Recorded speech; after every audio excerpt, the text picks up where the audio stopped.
मैं जुनोलिया का स्वागत करता हूं मेरे चैनल पे। ठीक है, तो आज की वीडियो में अपन डिस्कस करने वाले हैं कि हाउ टू राइट फार्माकोलॉजी, यानी कि फार्माकोलॉजी में कोई भी ड्रग आपके एग्जाम में आता है तो उसका पैटर्न क्या होता है। मेनली बेसिकली फार्माकोलॉजी लिखने का अपना एक पैटर्न होता है। ठीक है, उस पैटर्न के बारे में अपन क्या करने वाले हैं, डिस्कस करने वाले हैं कि मतलब क्या पैटर्न है फार्माकोलॉजी लिखने का, तो वो देखते हैं। Pattern of writing a drug in pharmacology, इसके अंदर फार्माकोलॉजी में यानी कि कोई भी ड्रग अगर एग्जाम में आ जाए, फॉर एग्जांपल पूछ ले एंटीडायबिटिक्स, तो उसको लिखने का एक पैटर्न होता है ना, वो पैटर्न मैं आपको बताने जा रहा हूँ कि उसको लिखने का क्या पैटर्न है।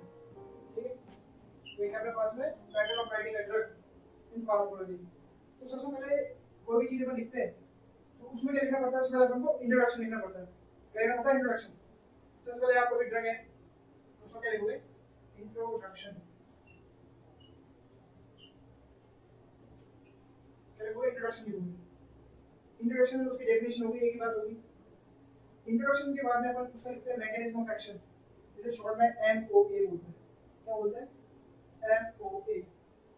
एमओए यानी कि मैकेनिज्म ऑफ एक्शन।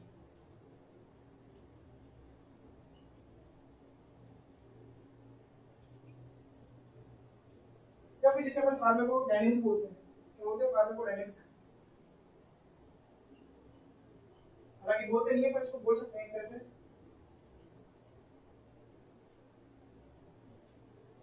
फर्स्ट आपको लिखना है इंट्रोडक्शन, सेकंड आपको लिखना है mechanism of action. Mechanism of action मतलब यानी कि वो जो ड्रग है वो बेसिकली कैसे फंक्शन कर रही है, कैसे वो अपना एक्शन कर रही है, उसे बोलते हैं मैकेनिज्म ऑफ एक्शन। इसके बाद में आपको लिखना होता है उसका फार्माकोकाइनेटिक। तो देखो इसके बाद में फार्माकोकाइनेटिक, फार्माकोकाइनेटिक्स।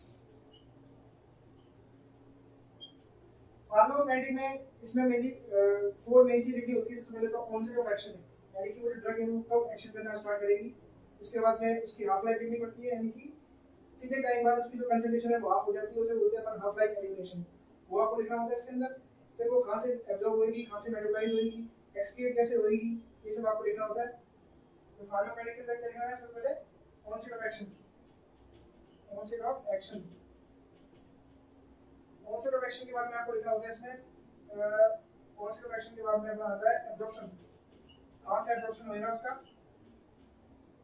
फिर उसका मेटाबॉलिज्म, मेटाबॉलिज्म। मेटाबॉलिज्म के बाद में लिखते हैं उसका एक्सक्रीशन, और फिर लिखते हैं इसका टी हाफ, यानी कि हाफ लाइफ,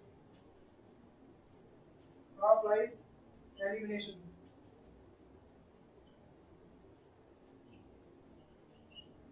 ये हो गया अपना फार्माकोकाइनेटिक। अब फार्माकोकाइनेटिक में जो नेक्स्ट हम लिखते हैं वो लिखते हैं इसका इंडिकेशन, यानी कि आपको ये जो ड्रग है वो किस किस के पेशेंट में देगी। नेक्स्ट आता है क्लास में इंडिकेशन, इंडिकेशन।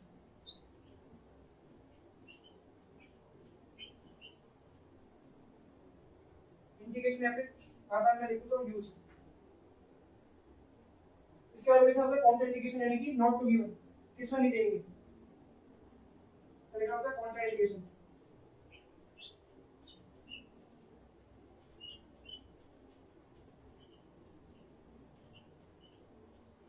क्या लिखना होता है? कॉन्ट्रा इंडिकेशन इसका लिखना होता है। कॉन्ट्रा इंडिकेशन में हम लिखेंगे उसके साइड इफेक्ट। हर एक ड्रग के अपने क्या होते हैं, कुछ साइड इफेक्ट होते हैं। वो सिस्टमाइज हो सकते हैं, वो कॉमन हो सकते हैं। तो ये जो है आपको याद होना चाहिए इसकी साइड इफेक्ट क्या होता है वो ड्रग का। अगला क्या लिखेंगे अपन? साइड इफेक्ट या फिर एडवर्स इफेक्ट भी बोलते हैं। क्या लिखेंगे? Side effect.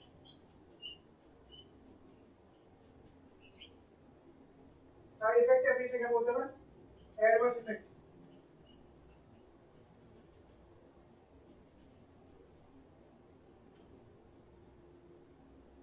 इसमें आप बीच में एक पॉइंट और ऐड कर सकते हो। ठीक है, अगर कॉन्ट्रा इंडिकेशन के बाद एक पॉइंट और ऐड कर सकते हैं इसके अंदर, वो इसकी डोजेस, यानी कि जो ड्रग है उसका डोज कितनी है और वो कौन से रूट से लेगी। यहाँ पर क्या लिखेंगे? बीच में ऐड करेंगे तो अपन डोजेस,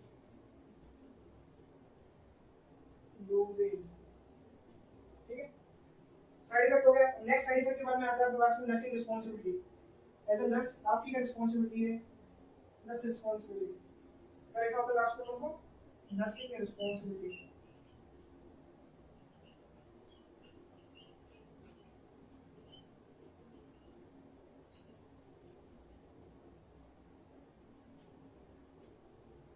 ये क्या होता है क्लास में pattern of writing a drug in pharmacology.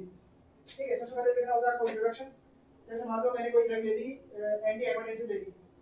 Anti hypertensive में जैसे मैंने एंजियोटेंसिन कन्वर्टिंग एंजाइम इनहिबिटर ले ली, तो मैं पहले उसका लिखूंगा इंट्रोडक्शन कि वो है क्या और क्या काम करती है। फिर मैं लिखूंगा उसका एमओए, मैकेनिज्म ऑफ एक्शन, कैसे एक्शन करती है बॉडी में, उस पर्टिकुलर पार्ट में जाके कैसे एक्शन करती है। अगर मैं लिखूंगा फार्माकोकाइनेटिक, यानी कि अपन ने उस ड्रग को एडमिनिस्ट्रेट कर दी। एडमिनिस्ट्रेट करने के बाद में उसका ऑनसेट ऑफ एक्शन, यानी कि कितने टाइम में वो एक्शन आ रहा है उसका। एब्जॉर्प्शन यानी कि कहां से एब्जॉर्ब हो रही है। मेटाबोलाइज ज्यादातर ड्रग तो लिवर में होती है और फिर भी आपको लिखना होता है इसका। फिर एक्सक्रीशन भी ज्यादातर किडनी से होती है, यूरिन के थ्रू होती है। ठीक है, तो इसका टी हाफ एलिमिनेशन, यानी कि कितने टाइम बाद उस ड्रग की जो है कंसंट्रेशन हाफ हो जाएगी। इसके बाद लिखना होता है इसका इंडिकेशन ऑफ यूज, उस ड्रग का यूज क्या है, किसमें आपको देना है। ठीक है, उसके बाद अपना आता है कॉन्ट्रा इंडिकेशन, यानी कि नॉट टू गिवन, इसमें वो ड्रग आपको नहीं देनी। फिर आता है यहाँ पर डोजेज। यहाँ पर एक नया पॉइंट ऐड किया है, ठीक है, डोजेज, यानी कि वो जो ड्रग है उसकी क्या डोज है, अडल्ट के अंदर, पीडियाट्रिक के अंदर क्या डोज है, उसका रूट क्या है, कौन से रूट से लगेगी, आईएम लगेगी, आईवी लगेगी या फिर ओरल रूट से लेंगे। अगर आपका साइड इफेक्ट या फिर adverse effect, very very important कि उस ड्रग के साइड इफेक्ट क्या है, एडवर्स इफेक्ट क्या है। उसके बाद आता है लास्ट नर्सिंग रिस्पांसिबिलिटी। लास्ट क्या आता है, नर्सिंग रिस्पांसिबिलिटी। ये पूरा पैटर्न है इसका writing of drug in pharmacology और यूनिवर्सिटी एग्जाम। यूनिवर्सिटी एग्जाम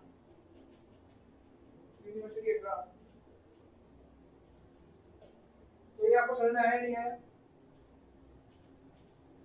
तो आज की वीडियो में इतना ही था, मिलेंगे आपसे नेक्स्ट वीडियो में।